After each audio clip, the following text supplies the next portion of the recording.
Hello and welcome to the Bestseller Experiment, where we explore the inner game of writing and inspire you to start, finish, and publish your book. I'm Mark Desvaux, and this week I'm treating you to the best of the Bestseller Experiment. I've delved through and handpicked my favourite shows of the 500 plus that we've done of best-selling authors who have collectively sold over 1 billion books. Who's it going to be this week? Let's run the show.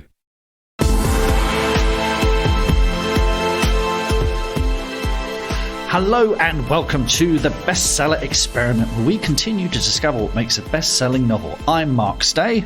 And I'm Mark Desvaux. And let's give people a little taster of who's coming on the show later on. Oh, this was amazing. This is the legend that is Brandon Sanderson. Brandon is an American fantasy and science fiction writer. Certainly for me, the first I ever heard of him was when he completed Robert Jordan's series, The Wheel of Time. Robert Jordan sadly passed away before he could complete The Wheel of Time. And Brandon boldly stepped in and completed and wrote in Jordan's style to complete the series. But he's also written the Mistborn series, the Stormlight Archive, and these are huge books. The world building is incredible. His plot and his characters are fantastic, and people love him. And he gives back to the community as well. He's one of these guys, he does, I know we don't like to plug other people's podcasts, but he does a podcast called Writing Excuses, which I find very useful.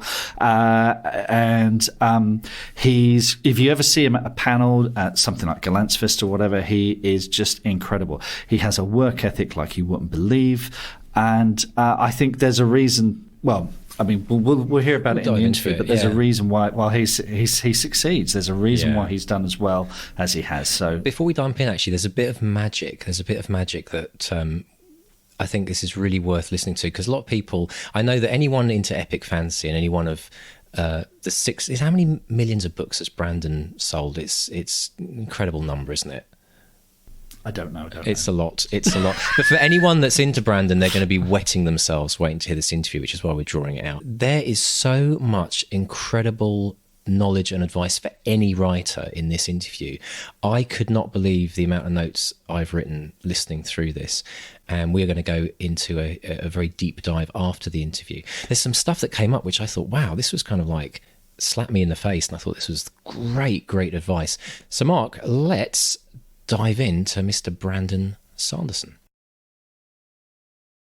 Brandon, welcome to the Bestseller Experiment. How are you today, sir? I'm doing just fine.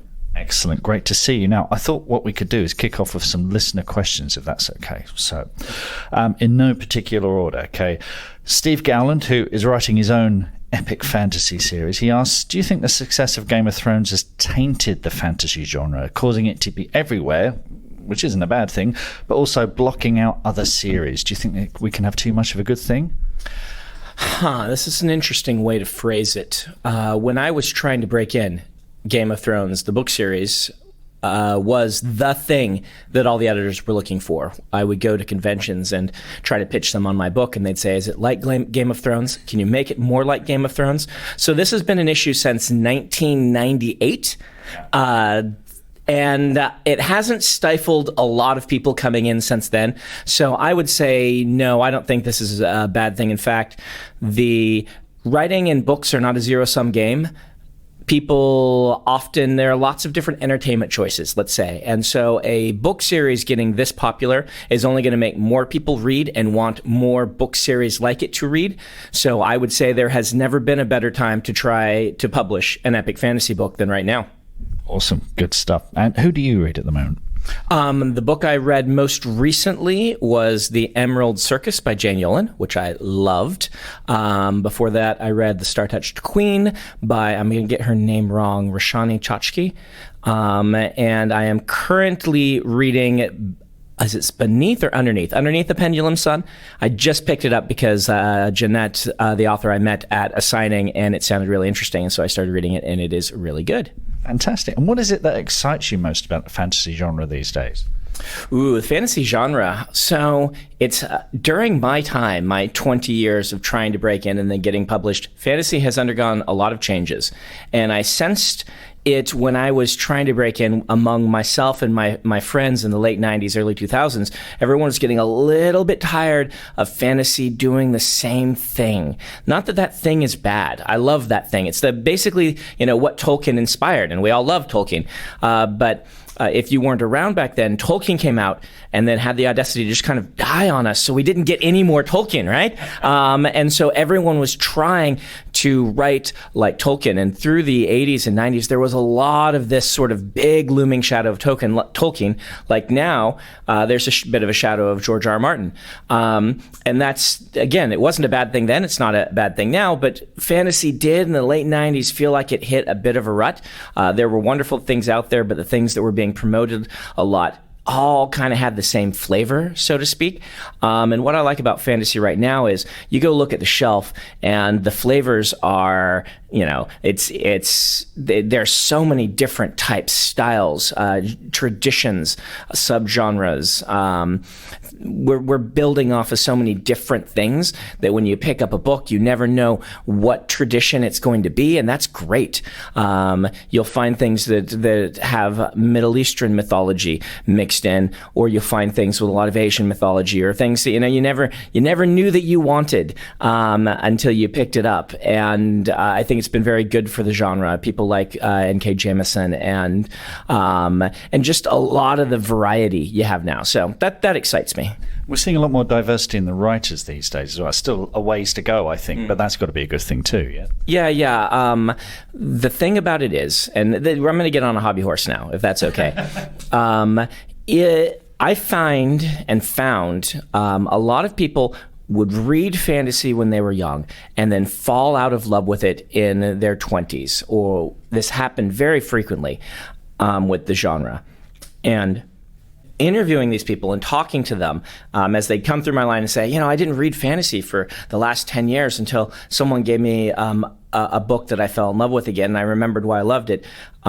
It feels to me that one of the reasons we read fantasy is for a sense of wonder, a sense of getting something new and exciting, a new world to explore. And so this is why that rut can be really bad. Not that any of those books are bad, but if the readership is pulled into fantasy because they get to explore something new, but then fantasy only provides the same thing, what happens is people feel like there isn't something new and that they've outgrown the genre, when really that sense of wonder you can still find as long as there's a variety of types of stories and types of worlds and types of authors who are writing it. And this, I think, without this, the genre dies and our readership leaves. And with this, the genre becomes vibrant and that sense of wonder becomes a constant and powerful part of it. So I'm really excited to see it happening. Excellent. It's funny you should say it. I've just read a book called Paperbacks from Hell by Grady Hendrix, which is kind of history of horror paperbacks in the 70s and 80s. And horror kind of died off in the early 90s. And I think one of the reasons was it was mostly white guys in their 40s, writing the same old. And I think you're right. And it's great to see, particularly coming up through YA as well, greater diversity of writers and readers too.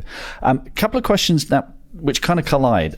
Julian has a question, MD Thomas has a question, and MD, he says he knows the Wheel of Time series is done, but he wonders if you ever still think about it and maybe the potential of maybe going back to that world. And then Julian asks about old series are being picked up and rebooted all the time. What's the distinction between fan fiction and canon, and where do you draw the line? I mean, was Wheel of Time like a fan fiction thing for you? Because you're obviously clearly a huge fan of Robert Jordan.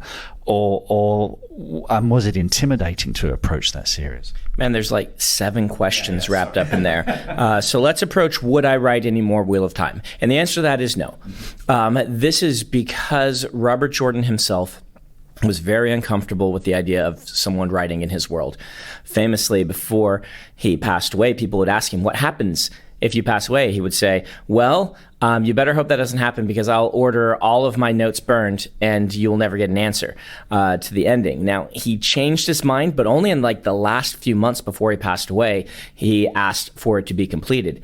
Going any further than what he asked would be against his wishes. Not that I have any problem with authors writing other people's worlds, but this one in specific, I don't believe the author wanted any more to be done. In fact, he was very uncomfortable with the idea of even what I did. It was almost like what he did was something he allowed for the fans because he knew they needed it. And so while I do think about the Wheel of Time, I dream of where it would go, it's going to remain dreams. This question of what's the line between fanfic and not, boy, I have no idea. I've thought about this before, and it just comes down to semantics. Where do you want to put that definition? If the definition of fanfic is anything written except by the main author, then totally what I wrote was fanfic. There were certainly lots of fan joy on my part, having grown up reading the series, being able to participate in it. It was intimidating, certainly, but it was amazing. I often say it's like, the Da Vinci's workshop, right? He wanders off and leaves everything there, and you get to be the first person who comes in and sees what he was working on and how he was doing it and things like this. It's just a wonderful experience. Overwhelmingly difficult, but also very, very satisfying. But it is also done, and it is time for it to be done. Awesome. You work on multiple projects simultaneously. You're very prolific. What's the process that allows you to work on more than one thing at once? So I really don't. People assume that I do more than I do. The way my process works is the longer I work on a project, the more sort of antsy I get to be done with it, so to speak. And this is something I've trained myself to deal with, to keep my focus, to be excited. You always have to be excited about the scene you're writing today. You can't write your book because you're excited about the scene you'll write tomorrow. You got to be excited about today's scene, or you got to cut it, or you got to make it exciting. Every scene has to have the potential to be somebody's favorite scene in the book. But there's a part of me that gets wanderlust, that starts building the moment I start on a project. And when I get done with a book, I want to do something completely different. I am so done and tired. And this is important because I can't generally go right into revisions because I'm burned out on the book already. I can't go into a sequel. I learned this very early in my career. I tried going straight into a sequel in the Mistborn series, and I was just burned out. And what I was writing was terrible. And so whatever my psychology is, it needs that chance to do something different immediately. And I often go to something that has some distinct stylistic or genre difference from what I'm writing. Usually if I'm writing a big epic, I immediately will go into something that's fast-paced, single viewpoint, right? And that allows me to be productive, to be always excited about what I'm working on and things like this. There's this momentum that happens in creative fields. I don't know if you felt it, but really time away from it, going slower, generally results in worse writing. Maybe not in the prose level, right? Prose level can take a lot of time to get going. But when you're immersed in a story, when you're immersed in the setting and the characters, connections are happening. You're putting things together. The chapters are building upon each other and getting better and better and better. In a lot of ways, the faster you can do something, the better it is to an extent. This is why I do think NaNoWriMo, the National Novel Writing Month thing done in November, is a really good exercise for people, because that might be too fast. But for a lot of us, Remains of the Day was written in 18 days and things like this. And so immersing yourself in it, whatever that speed is for you, is good. And then kind of pulling out of it and taking a deep breath. And when I do that, I try to immerse myself in something else as soon as possible. And this is just how my psychology works. Now, you can't just keep doing that forever. You have to go in and do the revisions. And the latest Stormlight book, we spent probably 8 or 9 months in revisions, which is like hitting the brakes for me dramatically. But each of those passes makes the book so much better. One of the things if you heard this explanation, you can understand maybe why it took me so long to break in as an author. I wrote 13 novels before I sold one, and it was because I was loving that immersion in a new project, but I was not learning how to take a good book and make it great. I was avoiding that distinctly because I don't like it. So how do I write so quickly? People ask this. I am not that fast a writer. I write about 2,000 words a day. I write about 500 words an hour when I'm on. But I just keep at it. I'm immersed in it, and I write every day, and I immediately try to immerse myself in something else and get that momentum going as soon as I'm done. So the key is really just to keep yourself immersed till you get that draft done, then find something fresh to work on, stay immersed in that, and then you come back and do revisions, and you're seeing it with fresh eyes, and you got the energy to start rolling that boulder back up the hill again. Yeah, and that's my process. I'm sure among the authors you've talked to and things you've found, everyone's process is dramatically different from everyone else's process, and what works for me may not work for you. Okay. To what extent should a fantasy novel be rooted in the real world? There's no should in writing. There are things to try out, things to see if they work for you, tools to use and to discard when they're not helping you. How much should it be rooted in the real world? How much do you want it to be? Fantasy, like science fiction, is generally a reflection of your personal experience in the world around you, not an attempt to recreate the past and or to project the future.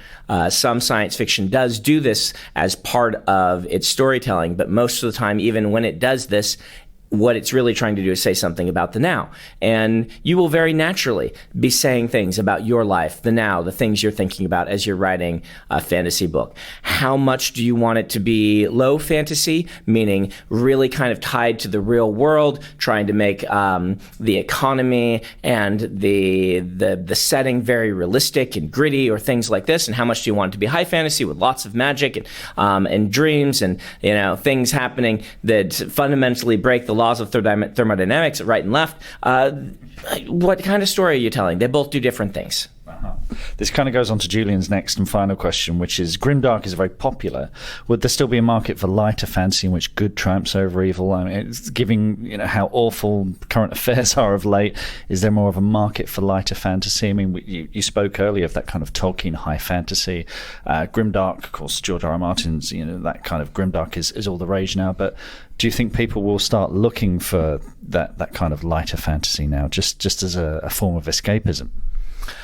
Sure. I mean, this is a very interesting, but it's a question that involves lots of assumptions. Right? For instance, the assumption that grimdark is not escapism, and that light fantasy is, or that what is escapism and things like this. A lot of people say one of the reasons we read is to kind of expand our emotional thresholds. I don't know if this is true, but it is an interesting theory. The idea that, our emotions, our tolerances are like a balloon. The more you blow them up and deflate them, the better they are expanding and holding that pressure. That you can only push that metaphor so far because the balloon will eventually burst, which is not where we want to go. But the idea is that experiencing these, really dark things in a grimdark story is a means of increasing your own emotional capacity, or of watching these terrible things happen. It can be very, very cathartic, and things like this. Why do we read? Why should we read? What's the line between escapism and literaryism and things like that? I have no idea, and I don't even want to make any assumptions about it. There is a market for a well-written story, regardless of what its tone is, and there is always a market for that. When I was trying to break in, I sat in an audience at a World Fantasy Convention where a bunch of panelists talked about how the vampire genre was done, and Rice had killed it, no pun intended, and you shouldn't write vampire books. And Twilight came out like months after that, right? There's this assumption, George R. R. Martin is really dominating the market now. Well, he dominated it more when I was breaking in. And I broke in, and Pat Rothfuss broke in, and a lot of people broke in. And so a well-written story is going to find an audience. And I think worrying too much about genre, I often say what you want to do is, as a writer, you want to ignore all sorts of business concepts, until you're done with the book. Like, don't worry about subgenre. Don't worry about how you're going to market this or sell this. Don't worry about any of that stuff until your book is done. When your book is done, shove the artist in the closet, grab the manuscript, run away cackling, and figure out how you can exploit it for money, right? Totally, that's what you want to do. But while you're writing the story, just write the story you want to write. Awesome advice. Josh Atkinson is wondering, do you create a story Bible for your series similar to the kind of ones they might use on a TV show? Yeah, I use Personal Wiki. It's an open source software called WickedPad, which is spelled WikiDpad. And it's just for myself and my assistants, and it works like Wikipedia. It's really handy. Awesome. We'll check that out. Richard asks, given how much you've written over the years and the scaling of an analysis and teaching of writing that you've done, have you come across anything about writing in the last few years that surprised you? Last few years, something that surprised me. I'm sure there were. This is really hard for me to kind of reach out and pluck from my brain these sorts of questions for whatever reason, mostly because I tend to just put them into my podcast, Writing Excuses, right? My writing podcast, we end up discussing all these things. And so they just kind of get pulled out of my brain. And so they're no longer surprising to me, because to me, it's been, a year since I did a podcast on that. And I don't know. I'm not sure if I can answer that one. Things constantly surprise me in little ways, the ways that things work for writers that don't work for me. Mm-hmm. Excellent stuff. Well, we're all out of excuses. So, wrong podcast. Sorry. Yeah. Brandon, thank you so much for your time today. I really appreciate it. Have a great day. Thank you. My pleasure. You guys out there, keep writing. What are your writing dreams? Finishing that book? Quitting the day job? Becoming a best-selling author? Since 2016, we've interviewed and studied the advice of over 500 best-selling authors who've collectively sold over 1 billion books. And in the Bestseller Academy, we've incorporated powerful and proven strategies for success, inspiring fiction and non-fiction authors just like you to reach new heights and write their best book ever. Ready to take your writing to the next level with accountability, craft, coaching, and the most inspiring and exclusive community of like-minded writers? Well, your bestseller dreams are just a click away. Join us today at bestsellerexperiment.com/academy. That's bestsellerexperiment.com/academy.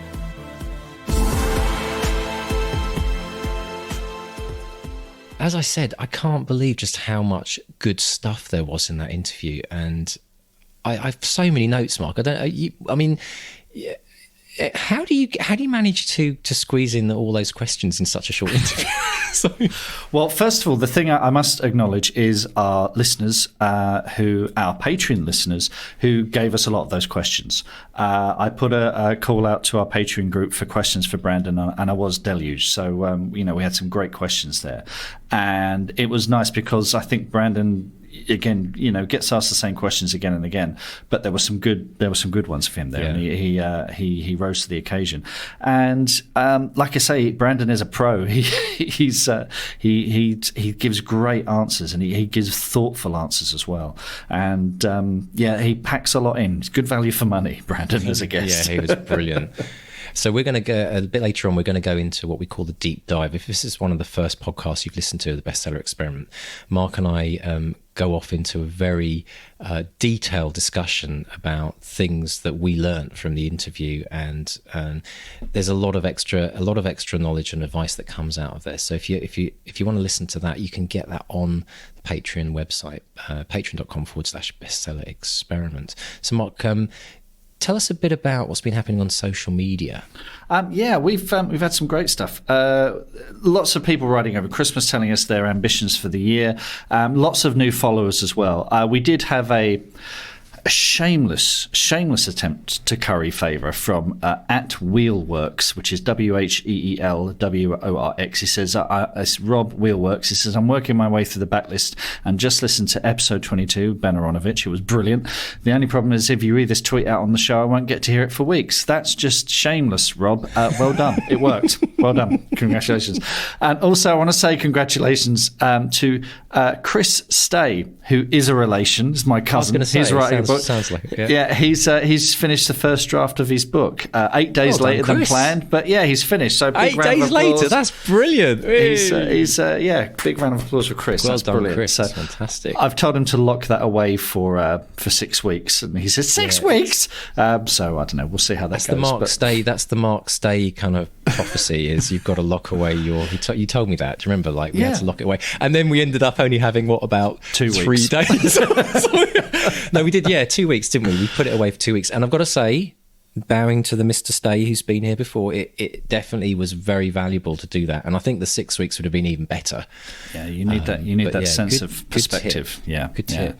And an old friend of ours, Ed, who is at Nihilus on Twitter, he's been talking about how he's been restructuring his novel, and he says, I feel like I finally figured it out, and it's much simpler now, and I think it'll be stronger.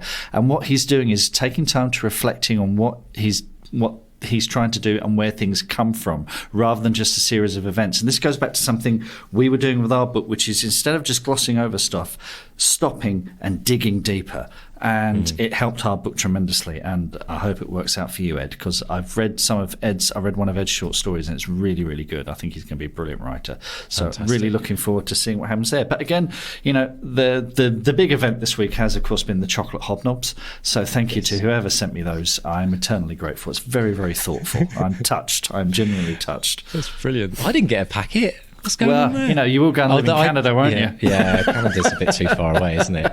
But by the way, I've just got to say, if you have created some writing goals for this year, come and stick them on our Facebook page, because there's nothing better, is there, Mark, than a public declaration about what it is that you're going to try and achieve this year. And we know this works. So if 2018 is going to be your year to either break through, finish that book, start that book, whatever it is, come and declare to the very friendly Bestseller Experiment audience. We're all here to support each other. No one's here to kind of like take anyone out. It's a lovely community that's built around this podcast. Come and tell us what your goals are or email us, and we'll read them out on the show if you like, because it will really hold you to account, and we will dig them back out in about 6 months. Say, how's it going? But more importantly, though, we want to celebrate with you when you actually accomplish the goals, because this podcast is not just about what our journey with our book. It's actually about celebrating everyone else who's attempting to finish their book and get it out there. So don't be shy. Don't be shy, people. Don't be shy. Come and say hi.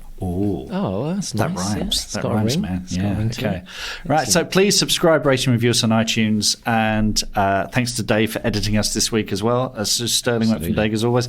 We're on Facebook, which is Bestseller Experiment. We're on Twitter, which is at Bestseller XP. We're on Instagram, which is at Bestseller XP as well. We are also on Pinterest. So do come and say hi. If you're going to join us on the deep dive, well, we're going to be talking. And again, I just have to reiterate what my learned colleague said earlier. If you're not a fan of fantasy, the stuff we're going to talk about, you can apply to any genre. This stuff works right across the board. So we're going to be talking about trends. We're going to be talking about fan fiction. We're going to be talking about keeping focus. We're going to be talking about writing for markets and all sorts of other fun stuff. So jump in your submarine and join us for the deep dive. Fantastic. So it's a goodbye from Mark 1. And a goodbye from Mark 2. Goodbye. Goodbye.